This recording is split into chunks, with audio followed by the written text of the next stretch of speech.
নস্টালজিয়ায় ভুগছিলাম, যে মনে হয়েছিল যে সেই ছোটকালের ফুটবল মাঠে আমিও খেলছি।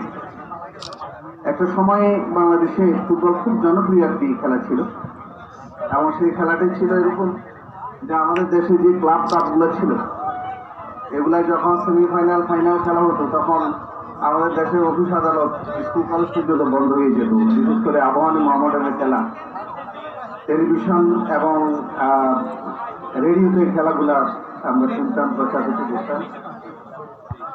এবং আমাদের পাড়া মহল্লায় সবসময় আমরা ফুটবল ম্যাচ প্রতিযোগিতা দেখেছি, আমরা নিজের অংশগ্রহণ করেছি। কিন্তু সময়ের পরিবর্তনে এখন এই খেলাটা তোমাদের মোবাইলের মধ্যে আবদ্ধ হয়ে গেছে। তোমরা এখনো ফুটবলকে পছন্দ করো, তবে সেটা মোবাইলে। খেলোয়াড়দের নাম তোমাদের মুখস্থ, খেলাগুলো দেখো আর নিজেকে এক একজন মেসি, রোনাল্ডো কিংবা নেইমার ভাবো। কিন্তু বাস্তবতা হইলে যখন মাঠে নেমে তোমরা ফুটবল খেলতে যাও, ফুটবলে পা লাগাতে পারো না। আর সেই শারীরিক সামর্থ্য আমার মনে হইল যে কমে গেছে আগের চেয়ে। তা আমরা চাই যে তোমরা আবারও মাঠে ফিরে আসো।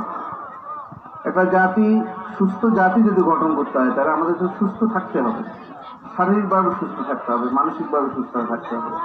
যারা সারাদিন মোবাইল নিয়ে পড়ে থাকো, একটা সময় দেখা যায় যে হতাশা আসে, এখন সেখান থেকে মাদকের দিকে আসক্ত হয়ে যায়।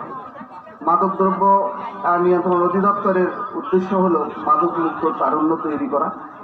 আমরা আমাদের কলেজে আয়োজন করছি, সেই জন্য আমরা তাদেরকে ধন্যবাদ জানাই।